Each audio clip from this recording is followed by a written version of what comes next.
So maybe you could tell me, like, just tell me about you and everything, and Yeah, what you so like to get out of this session. okay, so my name is Jeff Gigi. I'm currently I'm from Long Island and I go to Alfred State College for my degree in Is it cybersecurity. is it Hofstra? Alfred State College. Alfred. Okay. Yeah, and currently like finishing up my second to last semester here. And for my next semester, I'm looking for like an internship to finish off as like my final semester. Hmm. So throughout my time here in Alfred, like I learned a lot about like cybersecurity, networking policies and stuff like that. So I'm trying to Nice. find a place where I can apply that. So Have you done any internships? You're a junior right now, right? I'm currently a senior. A senior. Have you done any internships over your um time? I mean, I haven't done any internships over my time, but I've had work related experience over the summer, but it wasn't really an internship. Related to cybersecurity?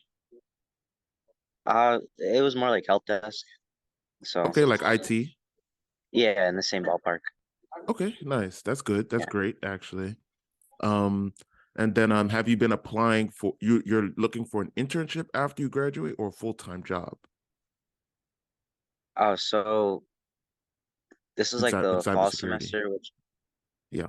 yeah, so the fall semester I'm taking like my last classes, and then the next semester to finish off my degree, Hmm. I need to have like an internship, which counts as like a full-time course.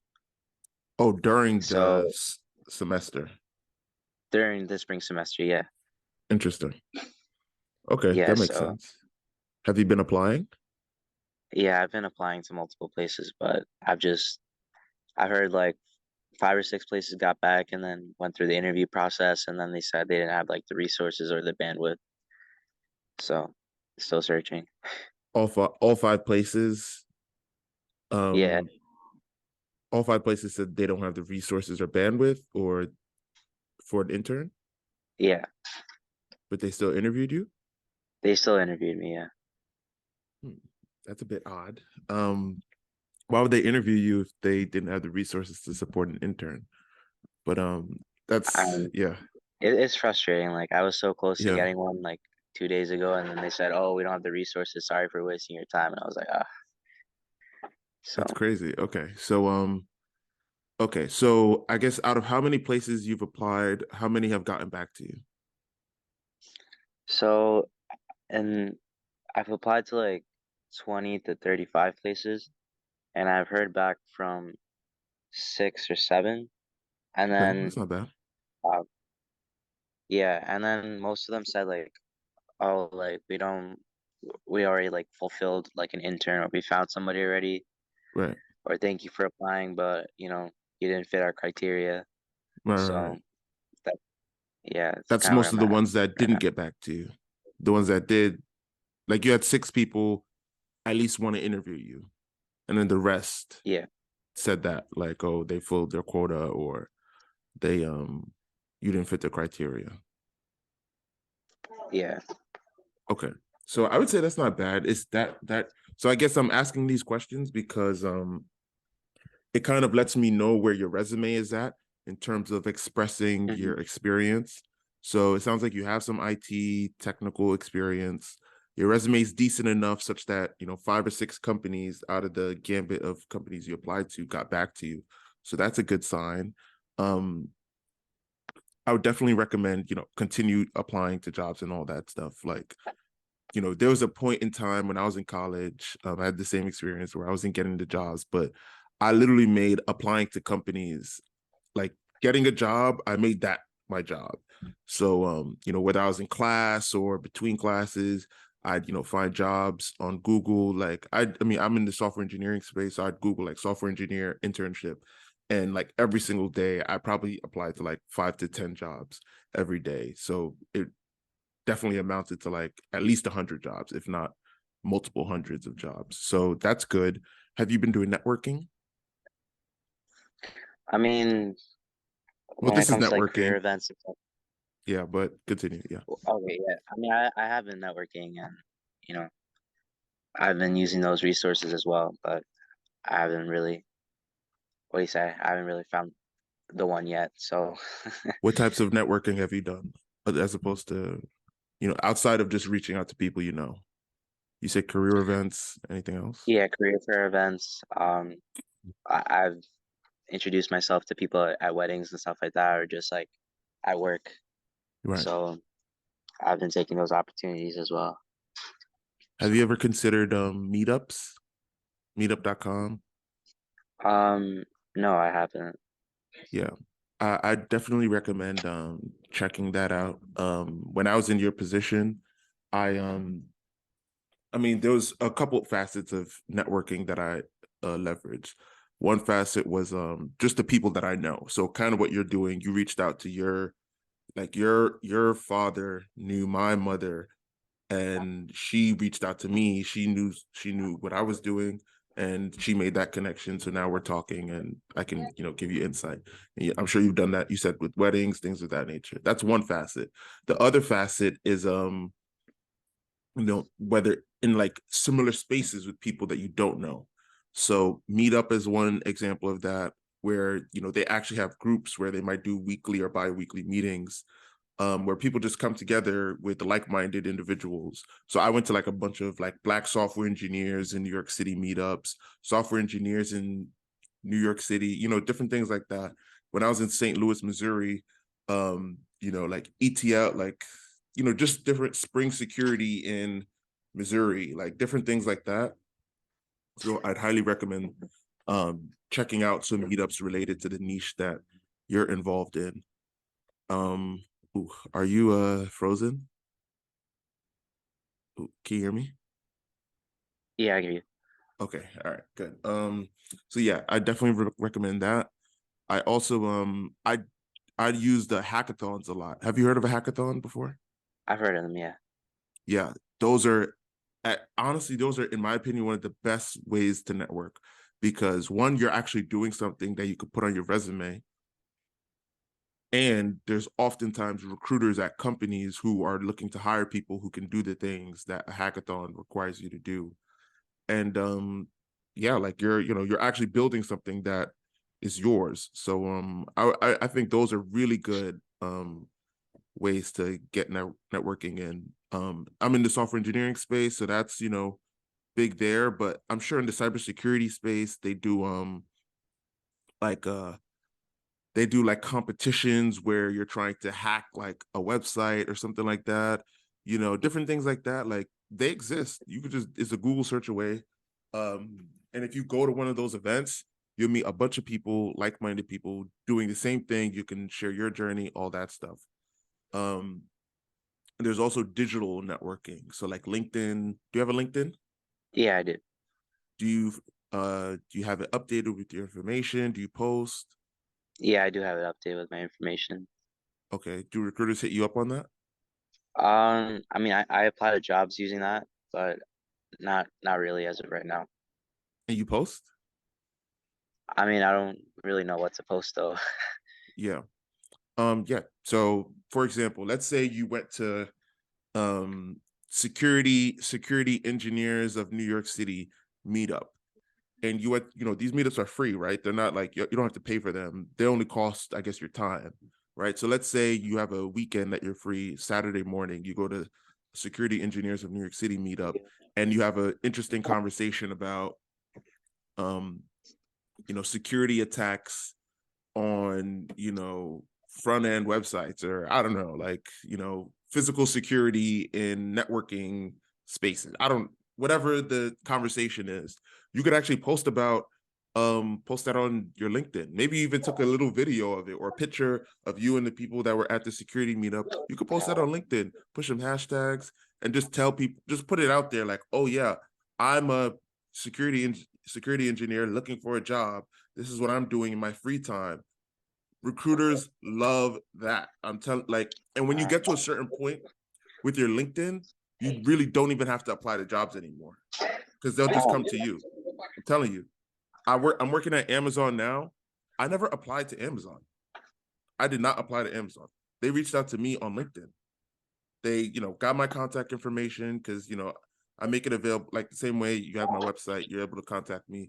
I made myself available on LinkedIn. They kind of see my profile. I can actually see who's like viewing my profile, and recruiters will reach out to you. It kind of like just breaks the game where you're not focusing time, instead of focusing time on trying to network and meet new people that could potentially give you an interview. Now you can actually focus on passing the interview, right? So it sounds like you've been in that stage where you've been in the interview. Now you just need to pass the interview. Um, Doing interview prep, that's really important. So I mean, you're doing that networking stuff on the side in your free time, right? Like Saturday mornings, Sunday mornings, but then you need to focus time on actually passing the interview. I'm not super familiar with security engineering or security, cybersecurity, but I'm sure there's a bunch of resources online for it. I even have this book, Cracking the Coding Interview. I'm pretty sure, I'm like 99% sure the author um created one for the cybersecurity interview. But What's the name of the author? yeah, let me grab the book real quick. I'll be right back.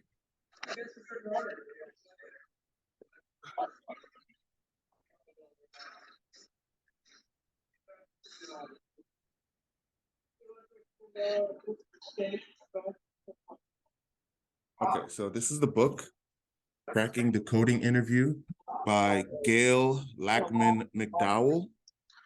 Okay, Here, look. You heard of this? I actually haven't, no.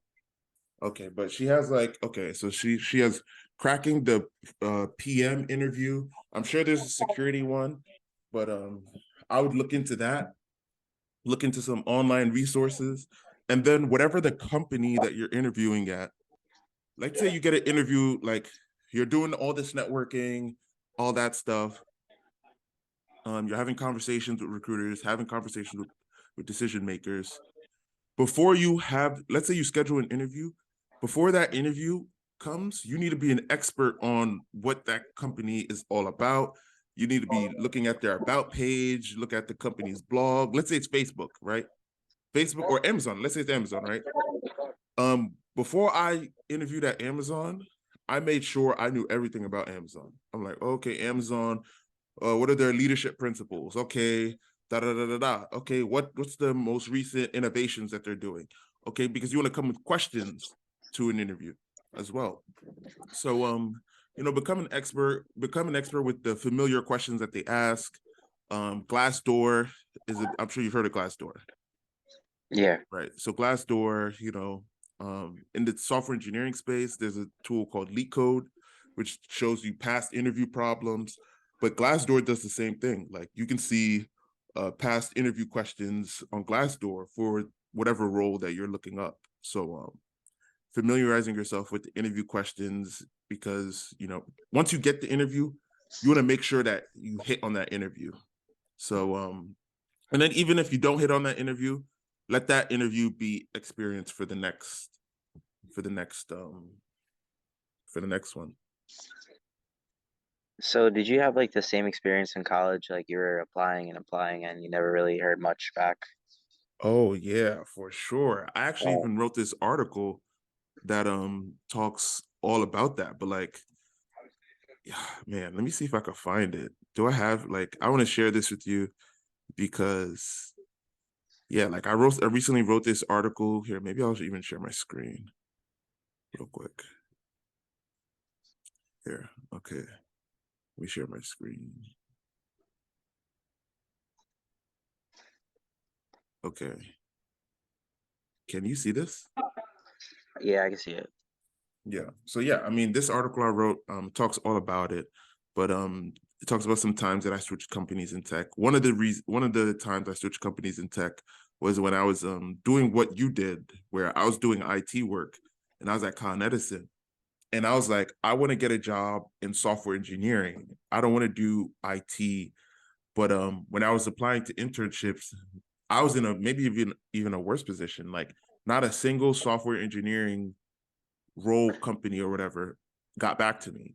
Like it was like an automatic rejection. And I was like, yo, what is going on? Because I thought that my resume was, good, and people, I would show it to people, like the career I'd go to the career center at my school. They'd be like, "Oh yeah, your resume is pretty good," and they might give it a little tweak here and there, but I wasn't understanding.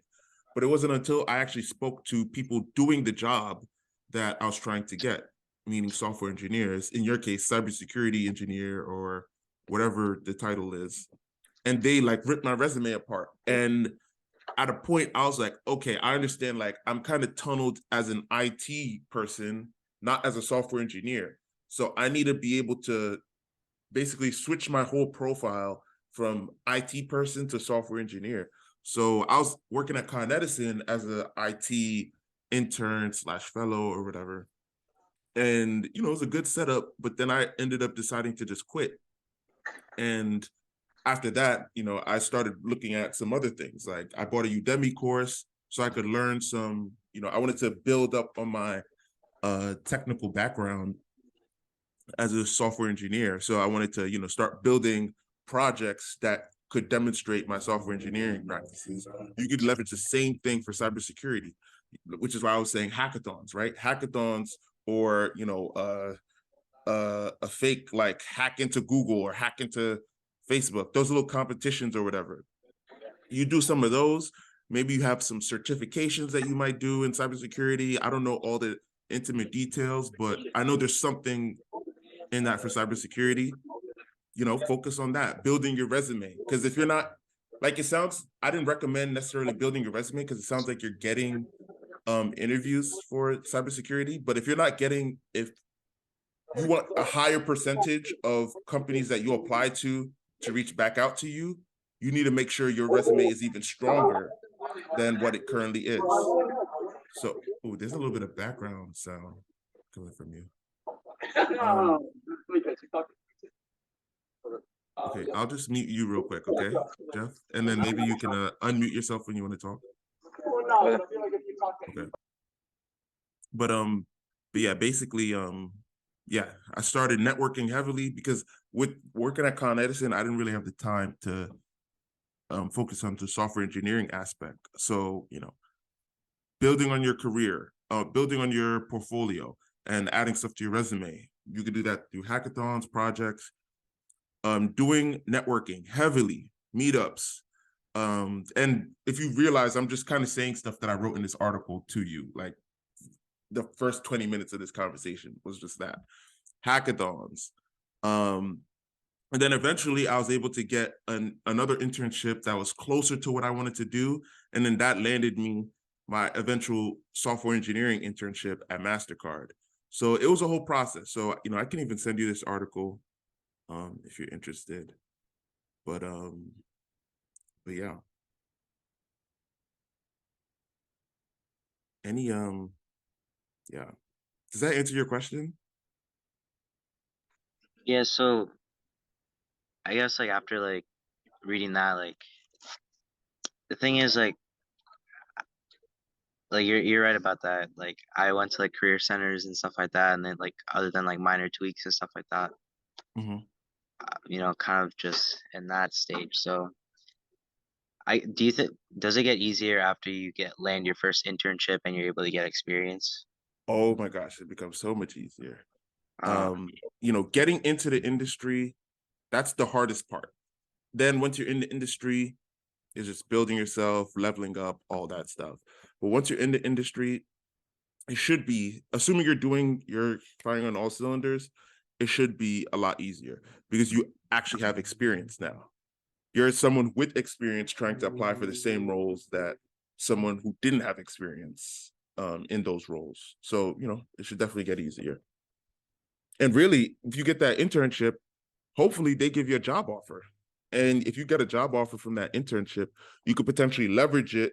Like let's say you're applying to other jobs, you can now have you now have options, right? So like when I was at MasterCard, they did give me a return offer, but I was still like, that was my first software engineering opportunity. I wanted to see what other opportunities were out there.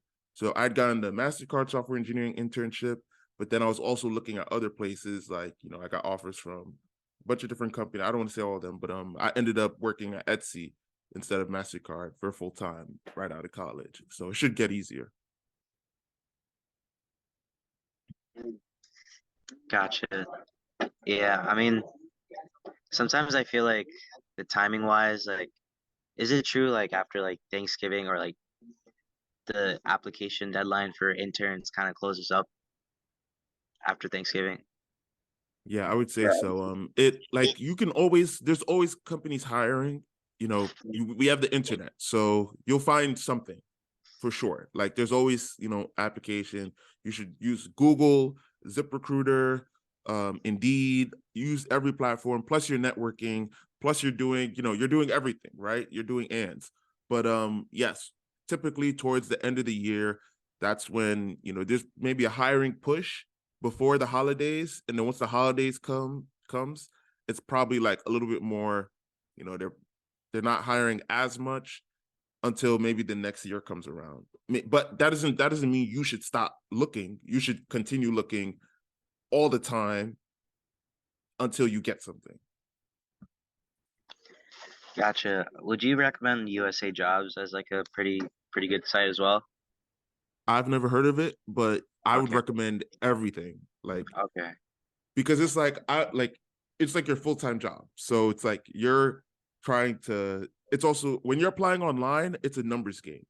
When you're in person, then you want to be a little bit more selective, right? Like you're going to specific hackathons, specific events, specific meetups. But when you're applying online, because to apply to a job, it doesn't take much effort. You just fill out the information, attach your resume that you've crafted, and you're always working on that resume. Like the resume, you're always putting in work, you're always tweaking it, you're always, oh, you did this new security certificate, you're adding that to your resume. You did this new project, you were able to hack Twitter and figure out how to do this, and that. You put that on your resume. You're always updating the resume.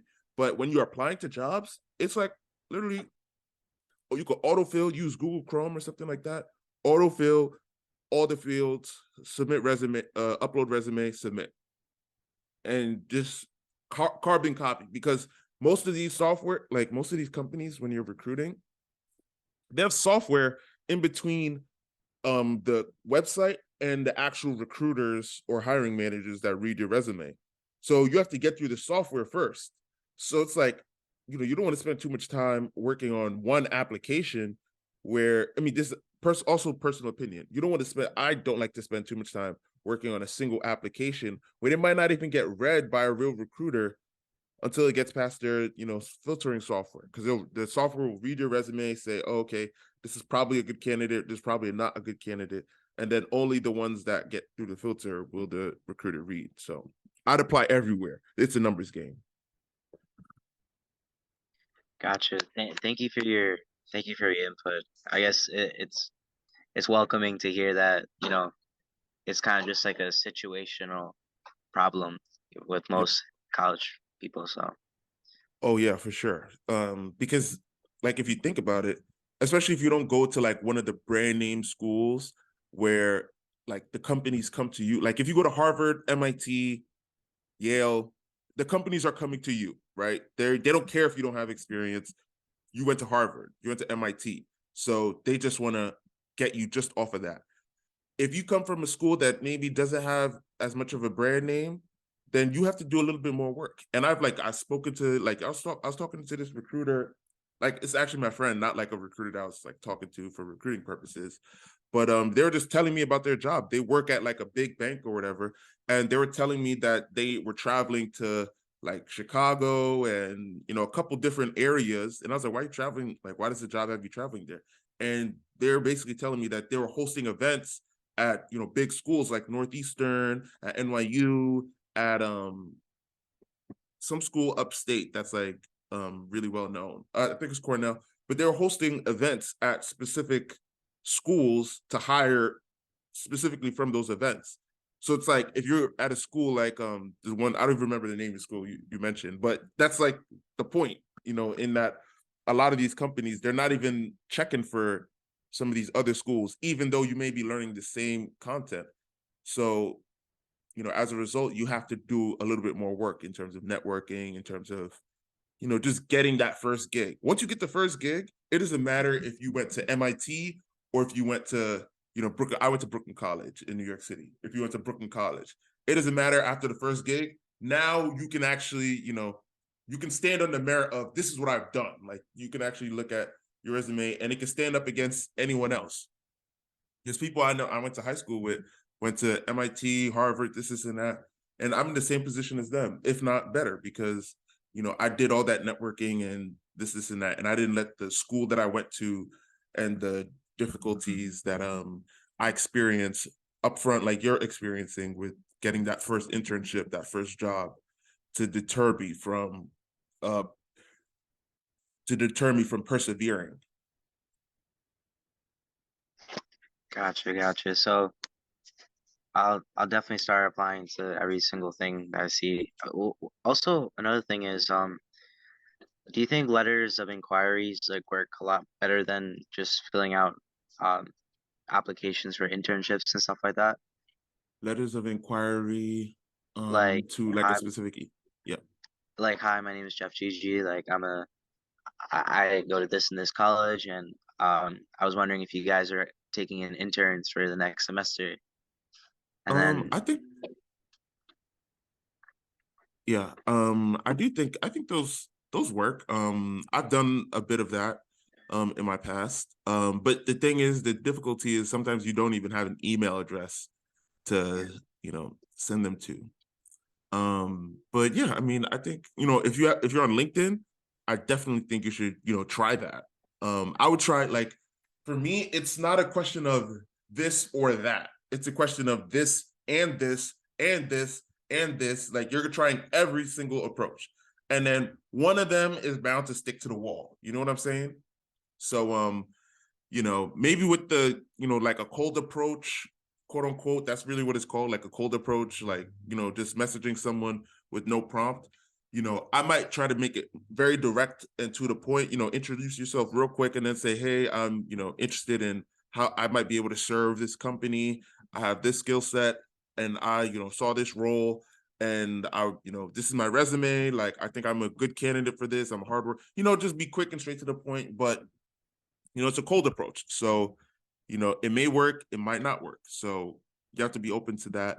But I say I like ands, like you do this and this, it's not like an or thing. If you do something and you find it doesn't work, you do it 10, 20, 30 times, you might abandon that one and you might spend your time doing something else. But I would try everything. so would you say there's still like time, like if I wasn't to find one yet, if I just keep on doing Keep and going. like Keep going. until the end of the until Thanksgiving, I realistically would speaking? keep going into perpetuity until I mean, if the question is if your goal is getting a cybersecurity internship or job, then I say you keep going until you can't anymore. Like until you die. Like you can sleep when you die or whatever. But yeah, I say keep going personally. And that's what I did. Like for me, I was trying to get a software engineering internship. I think it was my junior year. I think it was the beginning of junior year, fall semester, that I was trying to get a software engineering internship. I didn't land MasterCard. Like I had like a little intermediary internship, quality assurance.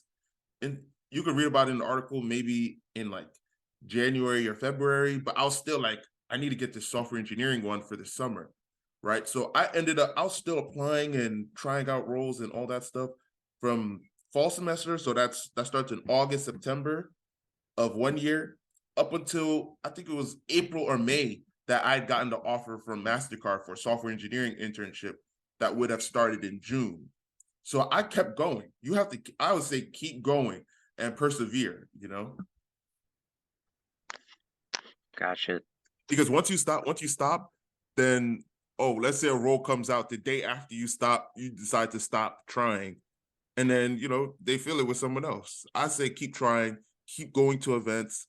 It's bound. And then as you're trying, you're building your skill set. Like you're gonna keep, you're doing certificates, you're going to hackathons, you're doing projects. So as you try, your resumes will get better. If you fail an interview, your interview skills get even better because you're going to learn from the mistakes you did in that interview that you failed. So like literally your success rate, your chance of success keeps growing the longer you persevere. You know what I'm saying? As opposed to if you just try like for a week or 2 months and then you decide to stop, then that's when you once you decide to stop, that's when your skills start going down. Gotcha. And another question that I had is, do companies like or interviewers like when they see like Greek life or like participation in Greek life in your resume, like do they see it in a negative light or positive light usually, Hmm, or does it like I depend? yeah, I was in a Greek life, so I don't know for sure, but I'm sure if you're doing like leadership type stuff within Greek life, I think it might be a good. I wouldn't make it the crux of your resume. Like Hmm. I might make it like a small thing on the bottom of your resume. But if you're like, volunteering, if you're doing this, if you're leading a thing, you could have like one or two bullet points on it. I don't think that'd be bad, but it's not gonna. I don't think it's gonna make or break. It might be the small determining. Like you don't know what could be like having something outside of work. I think is always a good thing. And it's like it just makes you more personable. Like you might happen to come across that one hiring manager that just so happens to be a part of the same fraternity that you are a part of, and then in the interview you're supposed to be talking about cybersecurity and DDoS attacks or whatever, and then they're like, oh, you were a part of Kappa Alpha whatever. Oh, and then you might talk a little chit chat for it about 5 minutes, but that makes him remember you. So I don't think it's a make or break type of thing, but if you did volunteer, leadership, whatever, as a part of the fraternity, I think it's worth mentioning on your resume, and definitely worth mentioning in an interview. If they say, tell me about yourself, you could say, on the side, I like to volunteer and host leadership activities with my fraternity. Definitely worth mentioning in person when they ask you to tell you about yourself. Okay.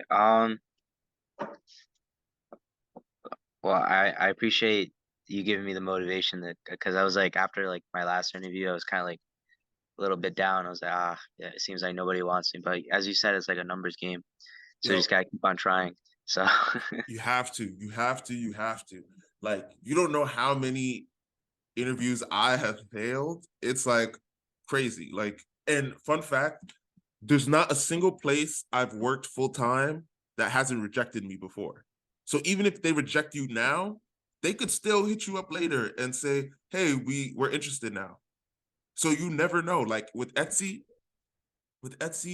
they rejected me the first time I applied, like almost instant rejection. I did an internship. I was working on my skills. I was networking. I had other offers, and then they hit me up. They were like, "Hey, we can interview you. Like we would like to have you for an interview for the full stack engineer role." And I was like, "Oh, okay." Like I was impressed at the time because I had a full time offer from Mastercard. I, had some other stuff with banks and stuff like that offers from them, and I had other things going on.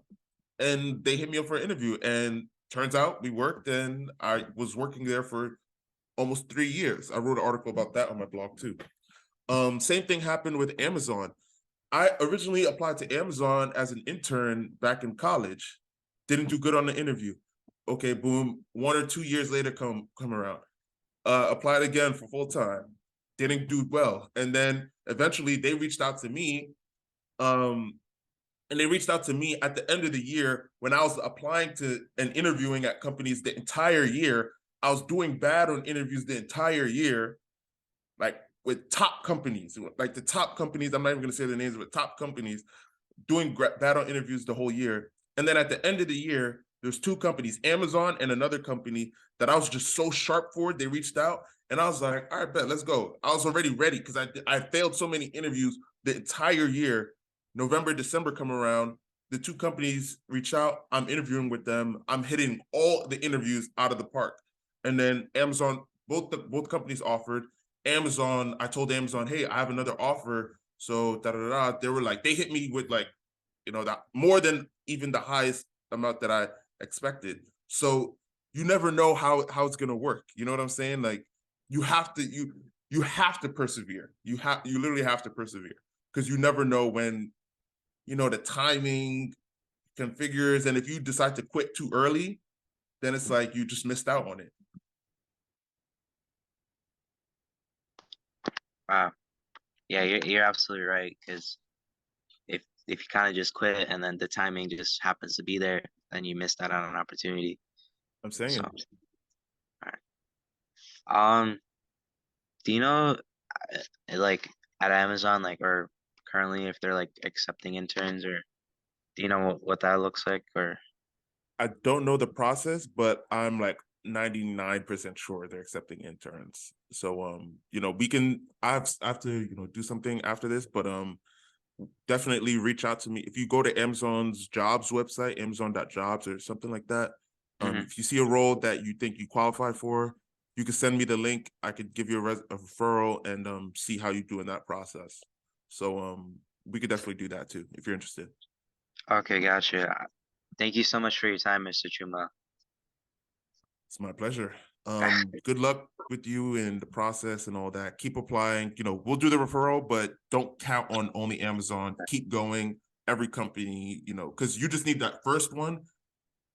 I say beggars can't be choosers. Once you get the first one, all right, now you could be a little bit more selective, but you need to get your foot in the door. Break through that, that first barrier. Once you're in that barrier, okay, all right, now I could get some experience and figure out what I actually want. That's my take at least. And you miss 100% of the shots you don't take, right? So, Facts, exactly. You already know. thank you for your time.